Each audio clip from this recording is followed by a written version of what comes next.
He once played guitar with his own blood, passed out drunk behind the stage, and trashed hotel rooms with Ozzy Osbourne, only to return later and clear up the mess as if nothing had ever happened.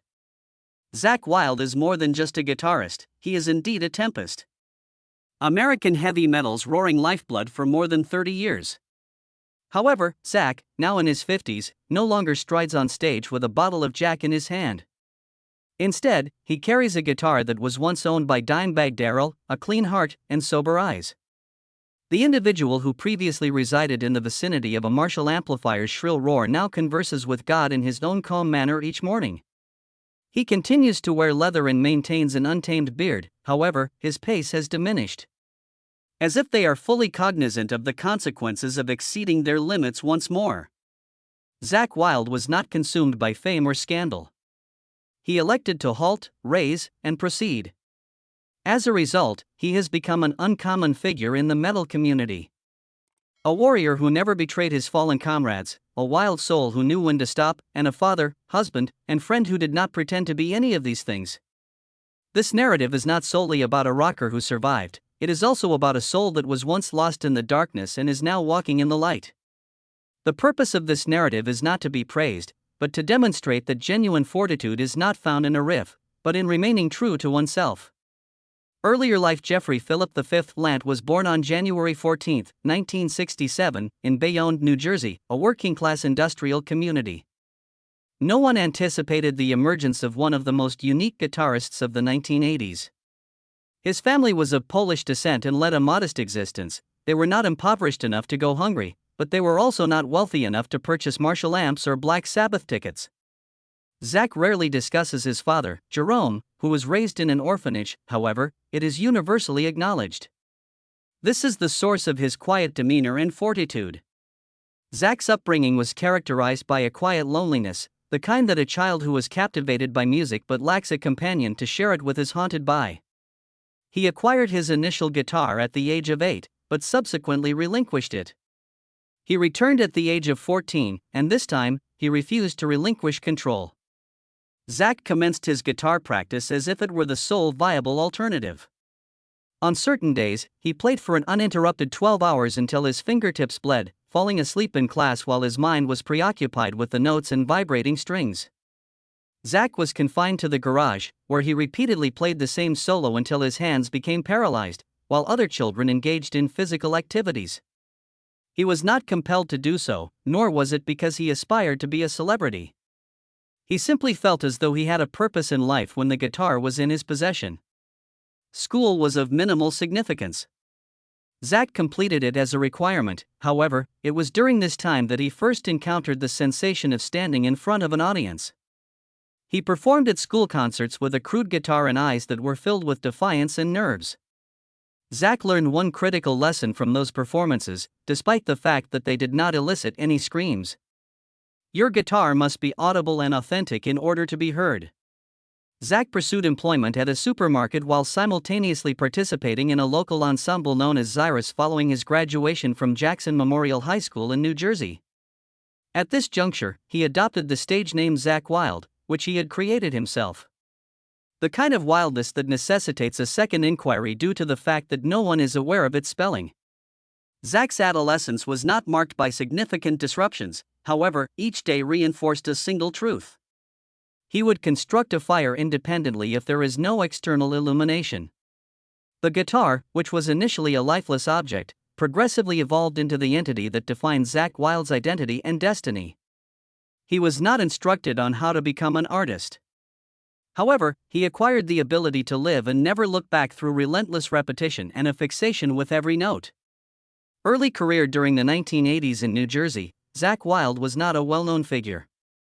He was a member of a small band called Zyrus, where he performed at local bars and stood in the background, riffing behind the main vocalist, with an old Gibson Les Paul slung over his shoulder.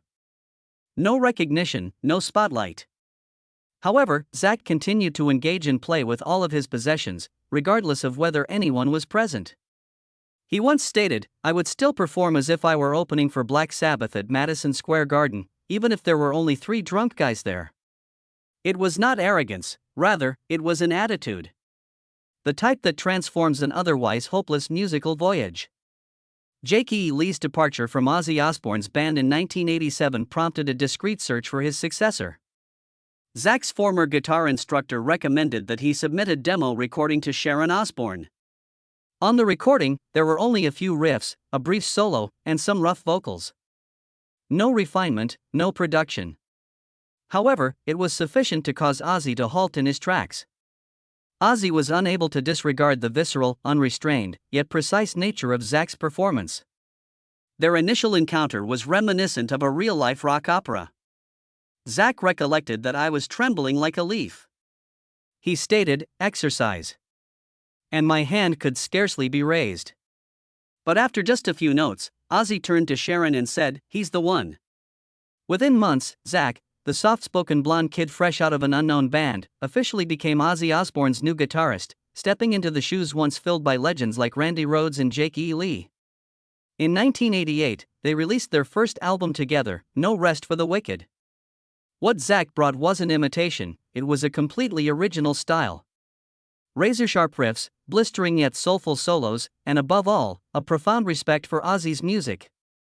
In less than 2 years, Zakk went from a nameless local guitarist to one of the most promising young faces in American metal. But what set him apart wasn't just technique, it was emotion.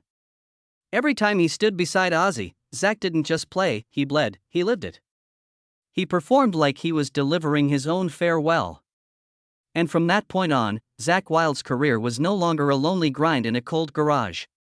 It became part of a legend where a kid from New Jersey was entrusted with carrying the final scream of an icon. Career breakthrough. Zakk Wylde officially entered the ranks of heavy metal's great guitarists when he released No Rest for the Wicked 1988 with Ozzy Osbourne. At the time, no one knew this blonde-haired, ferocious guitarist would stay by the Prince of Darkness for so long. But it was Zakk, with his brutal playing, gritty tone, and a die-before-compromise spirit, who helped Ozzy transition through the difficult period following the death of Randy Rhoads and the departure of Jakk Wylde. The 1991 album No More Tears marked a major milestone in Zakk's career. It was the first time he took a deeper role in the songwriting process, and his guitar work was no longer just a replacement. It became the new soul of the band. The solo in the title track, No More Tears, was a guitar manifesto, fierce and haunting, like the cry of a soul torn between heaven and hell. And Mama, I'm Coming Home, the album's only ballad, proved that Zakk could also be tender. Like a child longing for his mother. He co-wrote that song and helped Ozzy deliver one of the most emotionally resonant hits of his career. After Osmosis, 1995, Zakk was invited to join Guns N' Roses to replace Slash, but ultimately declined. He didn't want to leave Ozzy. That choice revealed something core about Zakk's character, loyalty to the man who believed in him, even if it meant passing on bigger fame. Still, Zakk knew, if he didn't build something of his own, he'd forever live in someone else's shadow. That's when Black Label Society, BLS, was born. In 1998, Zakk founded BLS, not to compete, but to create a world where he could fully be himself. The band embodied raw, wild, growling music, just like Zakk. Their debut album, Sonic Brew, wasn't a massive commercial hit. But it laid the foundation for a cult-like BLS culture embraced by metal fans worldwide through albums like Stronger Than Death, 2000, 1919 Eternal, 2002, Mafia, 2005, and Order of the Black, 2010. Zakk didn't just serve as guitarist and vocalist, he was the soul, the mapmaker, the conductor of an entire empire. The song In This River, written in memory of Dimebag Darrell, became an unspoken anthem of brotherhood and loss within the metal community. This is Zakk's unique gift. Despite his aggressive music, he never lacked emotional depth. In ballads like Spoken the Wheel or Dead as Yesterday, you can feel the spirit of a man who's weathered storms, carrying wounds only music could heal. Zakk didn't stop at BLS. In 2014, he launched Zakk Sabbath, a band dedicated to reinterpreting Black Sabbath classics in his own style. This wasn't just a tribute act. It was Zakk's way of honoring his roots while bringing Sabbath sound closer to a new generation. Then in 2022, a jaw-dropping announcement shook the metal world. Zakk Wylde was chosen to step in for Dimebag Darrell in Pantera's reunion lineup, alongside Charlie Bonanti, Anthrax, Phil Anselmo, and Rex Brown. This wasn't a new Pantera, but a living tribute, where Zakk played Dime's actual guitar, with Dime's longtime tech Grady champion on board to preserve the original sound. For Zakk, this wasn't a career high, it was a sacred duty. He never tried to be Dimebag, he just wanted to do right by his friend's legacy. Zakk Wylde doesn't have a #1 Billboard album. He doesn't flood the radio with hit singles. But he has a fiercely loyal following, from bikers, war veterans, and underground rockers to young loners who see themselves in BLS's gritty riffs. He didn't create a passing trend. He built an unbreakable fortress, a home for the lost. And in a world where everything is replaceable, Zakk Wylde remains exactly who he is. Not a substitute, not to be substituted, a warrior, a storyteller with a guitar, and a soul forever fused with metal in a way no one else can replicate. Personal life: when people think of Zakk Wylde with his wild beard, torn leather vests, sledgehammer-heavy guitars, and ferocious growl, few imagine that behind that fierce image lies a man of one true love. In the world of rock and roll, where marriages often shatter like guitars smashed on stage, Zakk Wylde is the rare exception. He married his high school sweetheart, Barbara Wylde, and has stayed by her side ever since. Zakk met Barbara in the 8th grade. In those early years when he was still playing in dusty rehearsal rooms across New Jersey, she was the one quietly behind the scenes, handling logistics, bringing water, counting the meager gig money, never once asking for credit. She didn't fall in love with a rock star. She fell for a kid with nothing but a guitar and a promise. "I'll try my best to the end." And Zakk kept that promise, not with fame, but with unwavering loyalty. They married in the late 1980s and have 4 children together: Haley Ray, Jesse John Michael, Hendrix Halen Michael Rhodes, and Sabbath Page. Their names alone reveal how deeply Zakk's love for music runs, each one a tribute to legends he reveres. Jimi Hendrix, Eddie Van Halen, Randy Rhoads, Tony Iommi, and Jimmy Page. But for Zakk, family isn't a shrine to idols. It's the only place he can come home and remove his battle armor. Barbara and is more than just a wife. She's his manager, his road companion on every tour. And the first to notice when his health took a sharp decline in 2009. When Zakk suddenly developed blood clots in his lungs and legs, it was she who rushed him to the hospital. Doctors warned if he continued drinking, he could die. Zakk, who used to drink like breathing, who treated Jack Daniels as soul disinfectant, quit alcohol entirely after that scare. It was a decision far from easy, but absolutely necessary for music, for family, for himself. Since then, Zakk has adopted a healthier lifestyle, eating clean, lifting weights, meditating, and even reading the Bible every morning. He still plays metal, still dresses in black, still roars on stage. But backstage, you might find him sitting quietly, eyes closed in prayer, or calling his wife. No affair rumors, no quick rock star flings. Before Barbara, Zakk briefly dated model Susie Owens, but completely cut ties afterward. In over 30 years, his name has never been attached to a family scandal. In an industry full of lost souls, Zakk chose to stand still and hold tight to the hand that's been with him from the beginning. "I'm a diehard New York Yankees fan," Zakk once joked, "but I'm even more loyal to my wife than to my team." Beneath the humor lies a rare life philosophy. A man can scream into a sea of strangers, but when he comes home, he still needs a place to quietly lay down his guitar and rest his head on the shoulder of the one he trusts most. For Zakk Wylde, that place has never changed. Legacy and influence. Zakk Wylde didn't leave his mark merely through growling riffs, screaming pinch harmonics that echoed like howls in the night, or his hulking frame slumped over a guitar after every show. He left behind something deeper, the image of a metal warrior who lived fully, not for fame, not for trends, but out of loyalty to music and the people within it. In the guitar world, Zakk Wylde is an unmistakable icon. He's not the most technically complex player, nor the most revolutionary innovator. But few can craft such a personal guitar tone, the kind that lets you recognize him with just a single note. The sound he created, wild yet profound, became a signature style that influenced generations across genres, from groove metal to doom, southern rock to modern heavy. Zakk is also one of the rare artists universally respected across the often divided metal community.